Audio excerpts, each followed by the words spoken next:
في كلامه المجيد والفرقان الحميد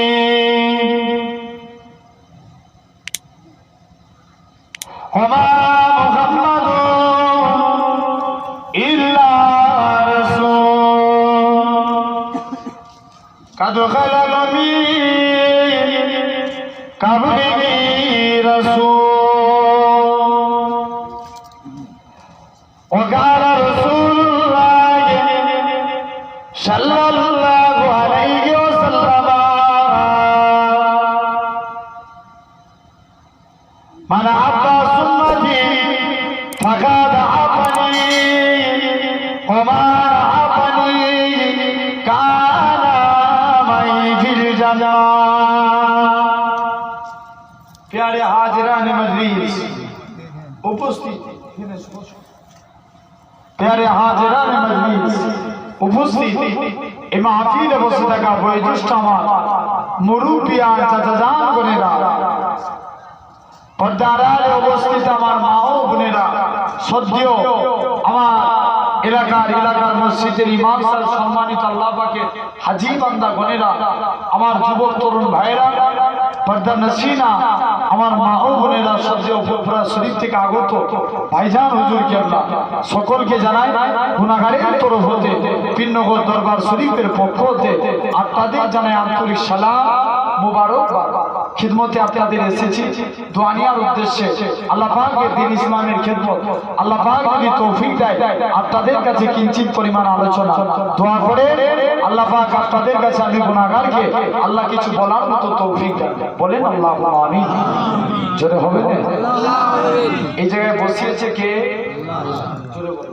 আল্লাহ সবাই মিলে বলো একটু আল্লাহ আরো জোরে বলে এই জায়গায় বসিয়েছে কে আল্লাহ আল্লাহ আপনার আমার এই জায়গায় বসিয়েছে আল্লাহ পাকের দরবারে কোটি কোটি শুকর যে আল্লাহ আপনার আমার শরীরকে সুস্থ রেখে সবল করে তামাম গুনাহ থেকে দূরে সরিয়ে রেখে এমন এক কোরআন হাদিসের মাহফিলের মধ্যে বসিয়েছে যে মাহফিলটার মধ্যে আজকে আমি যতক্ষণ পর্যন্ত বসবো না কেন আল্লাহ গুনার খাতা বন্ধ করে সওয়াবের খাতা খুলে দেয়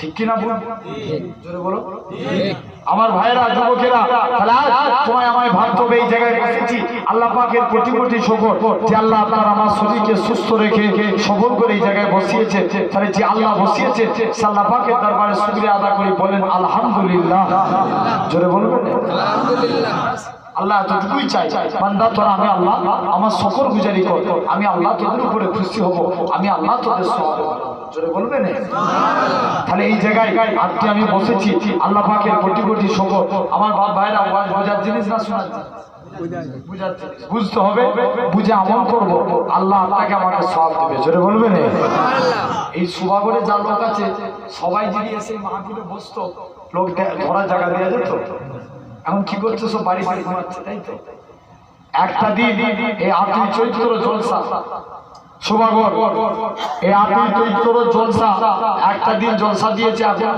ভাই কত বাপেরা সব বাড়িতে বসে বসে ঘুমাচ্ছে চিন্তা করে দেখে আল্লাহ পাক রব্বুল আলামিন কবুল করে এখনো যারা মাইক্রোফোনের আওয়াজ শুনতে পাচ্ছে আপনাদের ছেলে এসেছি ভাইজান এসেছি সকলে মাহফিলের মধ্যে চলে আসে আমার যুবকেরা তরুণেরা আল্লাহ পাক রব্বুল আলামিন কবুল করে তাহলে এই জায়গায় আজকে আমি খুব ধ্যান দিয়ে ওয়াজকে শুনবো আল্লাহ পাক যতটুকু আমি 1 ঘন্টা আলোচনা করি বা 1.5 ঘন্টা কি আধ ঘন্টা যাই আলোচনা করি আপনারা একটু ধ্যান দিয়ে শুনবেন তো নাকি আলহামদুলিল্লাহ দোয়া করে আল্লাহ কিছু বলার তৌফিক দেয় আমার ভাইরা তাহলে খুব ভালো তারে আজকে যদি এই জায়গায় আখিরি দোয়া হবে তওবা করে যদি বাড়ি ফিরে যায় আল্লাহ জীবনের গুনাহ maaf করে দেবে ঠিক না মুসলমান করে ছেলে মেয়েরা বাড়া তরুণেরা ও নবী পাকের প্রেমিকেরা আমার আল্লাহ জানিয়ে দেয় ও আমার বান্দারে তোরা কত দোয়া করেছিস কত গুনাহ করেছিস বান্দারে লা তাগনাতু মির রাহমাতিল্লাহ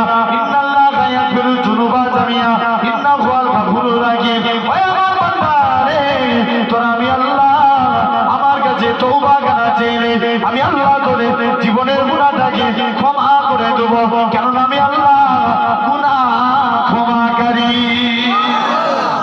আরো জোরে বলেন আল্লাহ বলছে বান্দা তোরা মাফ চা আমি আল্লাহ তোদের জীবনের গুনাহ মাফ করব, কারণ আমি আল্লাহই তো গুনাহ মাফকারী। জোরে হবে না? তাহলে মুসলমান বলে ছেলে মেয়েরা, পাড়া তরুণেরা,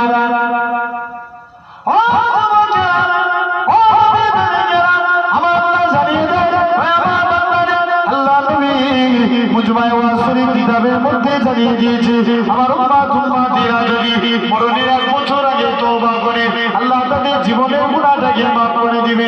আল্লাহ নবী বলে 1 বছর যদি দেরি মনে হয় তোমরা 6 মাস আগে তওবা করো, 6 মাসটাও যদি দেরি মনে হয় মৃত্যুর 1 মাস আগে তওবা করো, 1 মাসও যদি দেরি মনে হয় মৃত্যুর 1 দিন আগে তওবা করো, 1 দিনটাও যদি দেরি মনে হয় বান্দা যখন গলা দিয়ে ঘর ঘর করে শস্য বেরিয়ে গেছে ওই টাইমে যদি আমার উম্মতিরা আমার আল্লাহর কাছে তওবা করেছে, আমার আল্লাহ আমার উম্মতিদের জীবনের গুনাহটাকে ক্ষমা করে দিবে। কারণ আমার আল্লাহ জানাই ওই আমার বান্দারে তোরা গুনাহ করতে ভালোবাসিস আর আমি আল্লাহ তোদের গুনাহটাকে ক্ষমা করতে ভালোবাসি। আল্লাহ বলছে বান্দা তোরা গুনাহ করতে ভালোবাসিস আর আমি আল্লাহ তোদের গুনাহটাকে মাফ করতে ভালোবাসি। তাহলে খুব ধ্যান দিয়ে বুঝবো, বুঝার জিনিস বুঝতে যদি পারি তবে না, তাহলে কিন্তু আপনার আমার বেড়া পার হয়ে যাবে। জোরে বলবেন? খুব ধ্যান দিয়ে বুঝবো, কেননা ওরা যদি বুঝে আমল করতে পারি আল্লাহ অবশ্যই কবুল করে দেবে। মুসলমান বলে ছেলে মেয়েরা, পাড়া তরুণেরা,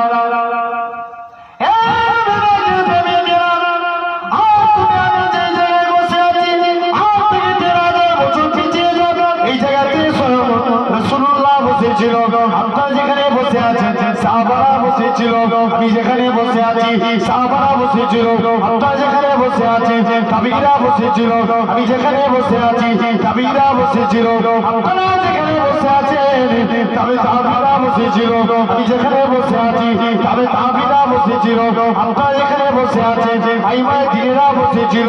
যুবকেরা, আপনারা তরুণেরা খবর দিয়ে দেখবে যা হযরত উসমান রাদিয়াল্লাহু করেছিল, কুতুবুদ্দিন বক্তাকে ওয়াজ শুনেছি, খাজা হুজুর ওয়াজ শুনেছিল, আল্লাহর ওলি হয়ে গেছে, খাজা হুজুর ওয়াজ করেছে কলকাতার আপনার ছবি পাতার এসি এদিকে দেখেন আপনার খাজা হুজুর ওয়াজ করেছিল, কুতুবুদ্দিন বক্তাকে ওয়াজ শুনেছি, আল্লাহর ওলি হয়ে গেছে, কুতুবুদ্দিন বক্তাকে ওয়াজ করেছিল।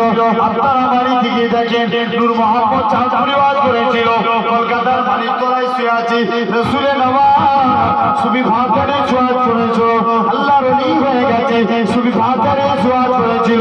আপনারা আমার পীর মসজিদ মুসাদ্দিদুল জামান দাদা হুজুর ওয়াজ শুনেছে, আল্লাহর ওলি হয়ে গেছে, দাদা হুজুর ওয়াজ করেছে, 5 হুজুর ওয়াজ শুনেছে, আল্লাহর ওলি হয়ে গেছে, বসিরাতে আল্লামা হুজুর আল্লাহর ওলি হয়ে গেছে, পেয়ারা শরীফে আহমদুল্লাহ সাহেব আল্লাহর ওলি হয়ে গেছে, আমার দাদা পীরনগর পীর আল্লাহর ওলি হয়ে কবরে চলে গেছে।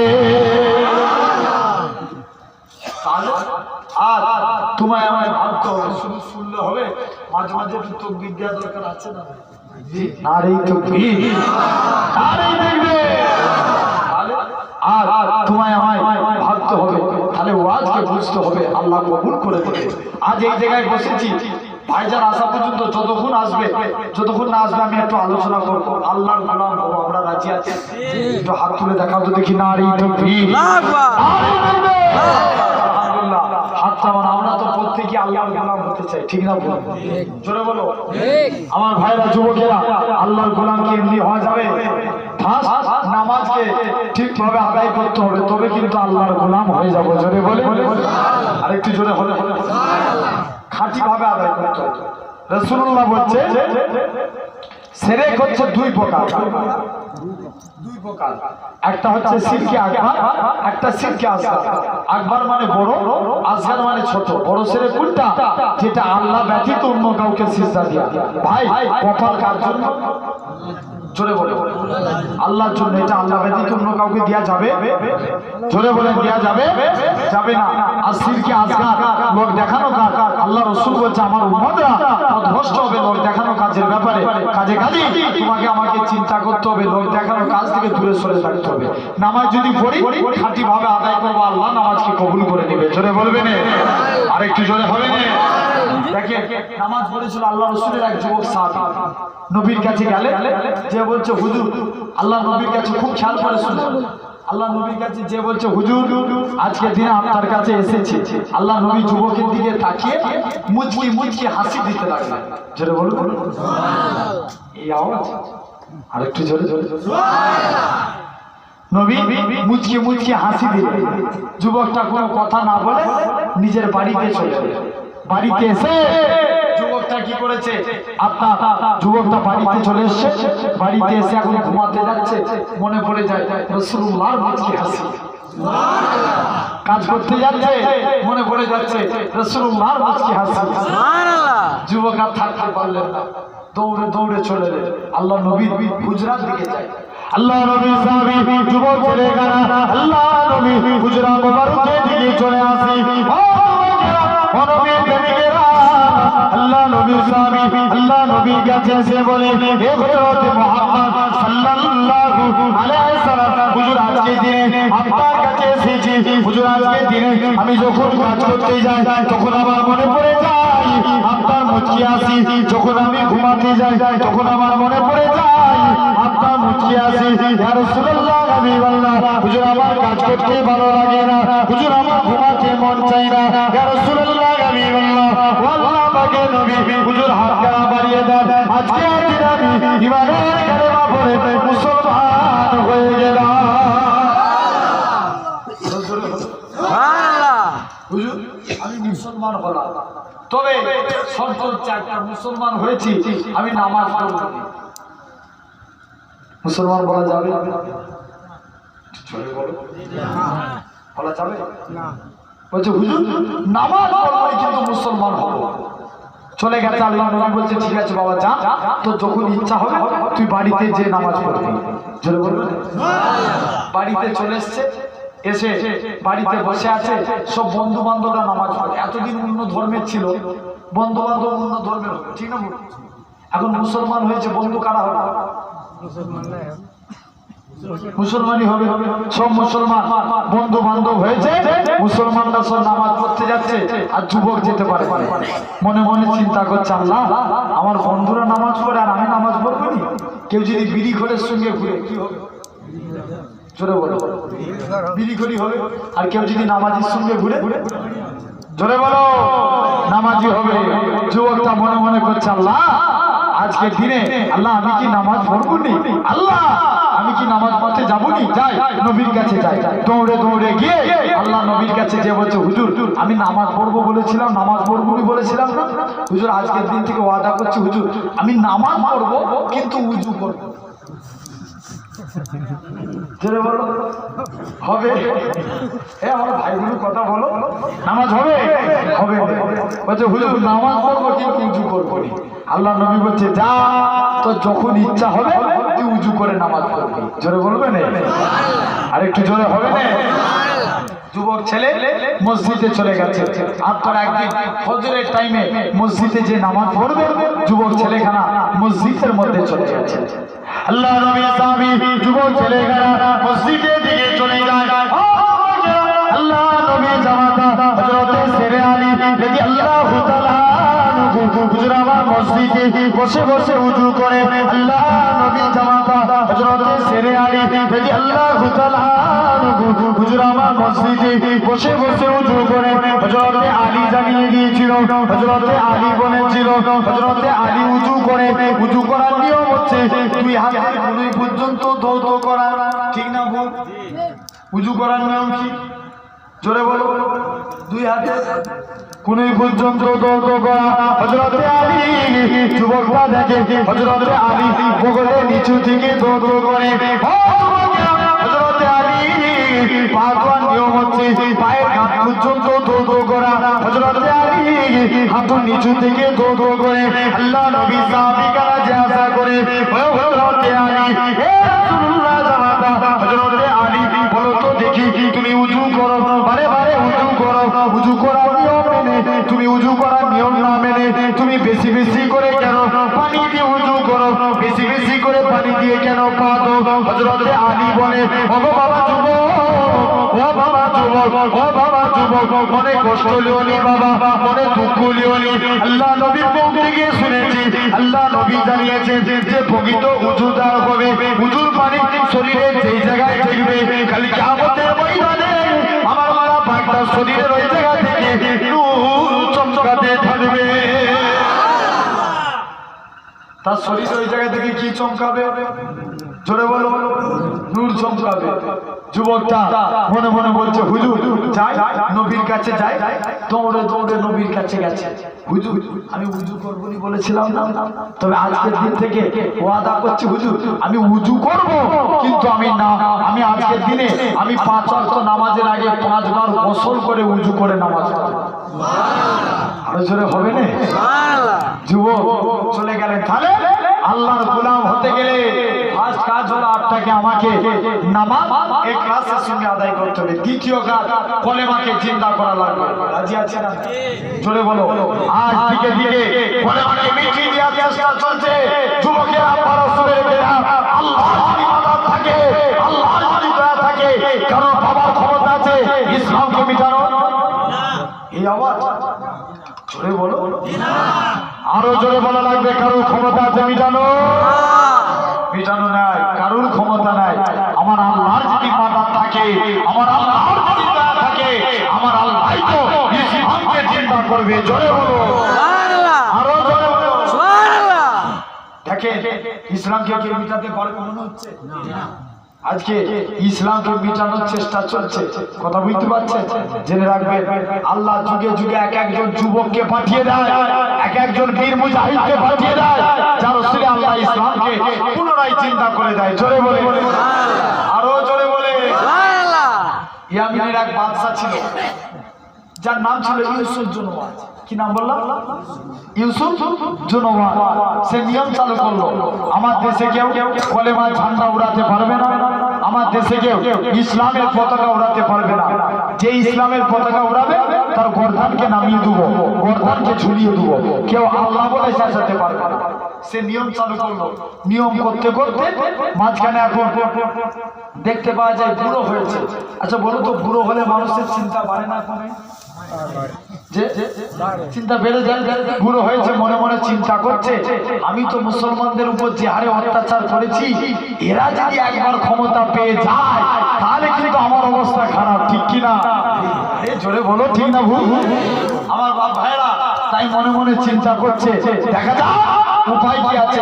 এক জাদুঘরের কাছে গেছে। জাদুঘরকে যে বলছে বাবা জাদুঘর, আমার মরণের পর যেন ক্ষমতা পায় আমার ছেলে, তার মরণের পর তার ছেলে, তার মরণের পর তার ছেলে, সবাই যেন ক্ষমতা পায়।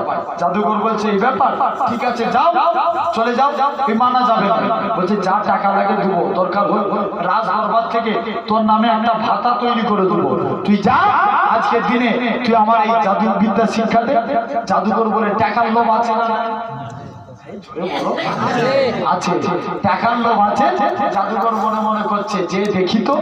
জাদুঘর চলে গেছে, এক বলছে এক যুবককে দরকার, এক যুবককে ডেকে নিয়ে এসছে।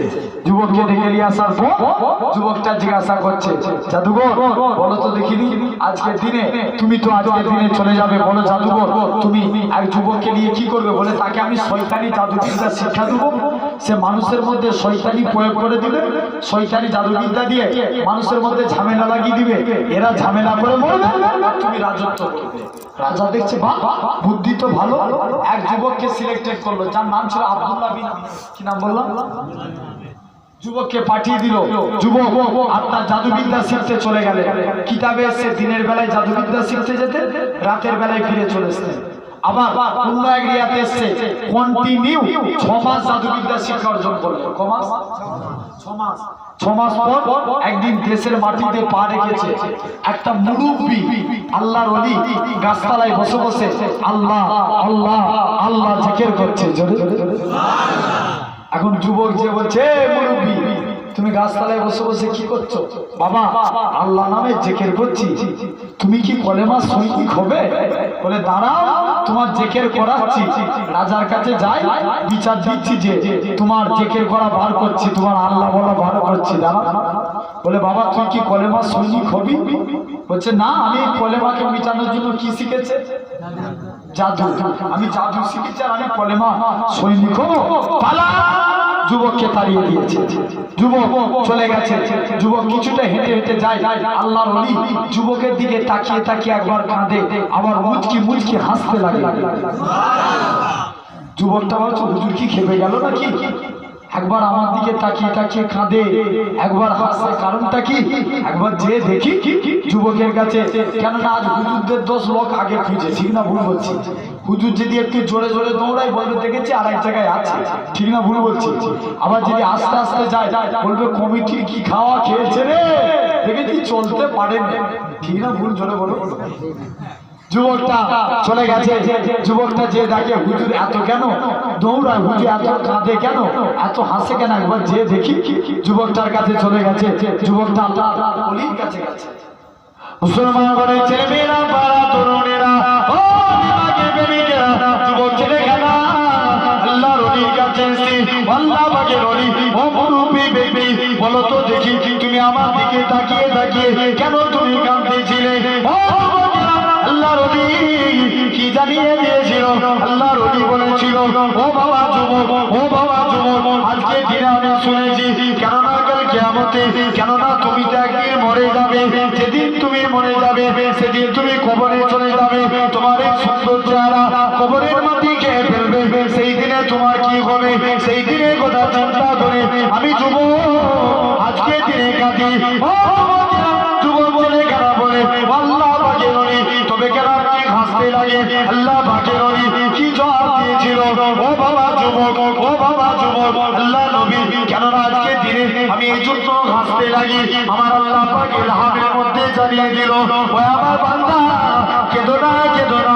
রাজা ওকে কৌশল করে জাদুবিদ্যা শিখিয়ে ইসলামকে মিটানোর চেষ্টা করছে, আর আমি আল্লাহ জানিয়ে দিলাম এই যুবকের ওসিলায় আমি আল্লাহ পাক পুনরায় ইসলামকে জিন্দা করে দেখাবো। যুবক ছেলেকারা বলে আমি তো মানা তো দূরের কথা, আমি মানবো না, মানবো না। যুবকটাকে কাছে ডেকে নিয়েছে, আল্লাহর ওলি অন্তরে অন্তরে মিলিয়ে দিয়েছে। যুবকটা বলে হুজুর ছেড়ে দেন, ছেড়ে দেন, আমি আমার অন্তরে চোখ দেখে আল্লাহ পাকে আর সে আজি দেখতে পাচ্ছি। আরো হুজুর অন্তর পরিবর্তন হলো, জোরে বলো। অন্তর পরিবর্তন হয়েছে। যুবকটা ইবাদত করতে লাগলেন, আল্লাহর ওলি হয়ে গেল, ছেড়ে বলবেন। একদিন রাস্তা দিয়ে হেঁটে হেঁটে যাচ্ছে এক মুরব্বী, এক রাস্তার মাঝখানে প্রচুর লোক জমা হয়েছে। ইপারের লোক উপারে যেতে পারে না, উপারের লোক ইপারে আসতে পারে না। যুবক যে বলছে কই যে দেখি তো এত লোক কেন? যে দেখে রাস্তার মাঝখানে একটা বাঘ দাঁড়িয়ে আছে। যুবক বলে বাঘ তাড়াও, বলে মাথা খারাপ নাকি? বাঘের কাছে গেলে বাঘ একটু খেয়ে ফেলবে। যে যুবক বাঘের কান ধরেছে, যেই কানটা ধরেছে সঙ্গে সঙ্গে বাঘ দৌড়ে দৌড়ে পালাচ্ছে। বাঘ তো রাস্তায় থাকার কথা নয়, জঙ্গলে পালা, বাঘ জঙ্গলে পালিয়েছে। কিছু কানা মানুষ আমল করতে লাগলে আরো উচ্চতম করে আল্লাহর ওলি হয়ে গেল। কিছু কানা মানুষ হুজুরের কাছে আসতো, হুজুর একটু দোয়া করে দেন, আল্লাহ যেন আমাদের চোখকে ভালো করে দেন। হুজুর বলছে এই ব্যাপার? হুজুর কানার চোখে হাত রেখে দোয়া করেছে, আল্লাহ কানার চোখকে ভালো করে করেছে।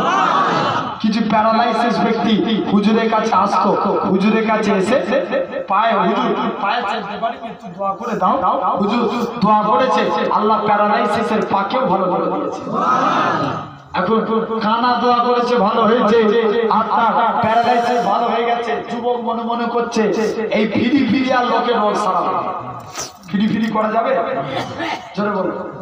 বলছে ফিরি ফিরি আর লোকের রোগ সারাবো নি, এবার বলবো আগে কলেমা পড় তবে চোখ ভালো হবে।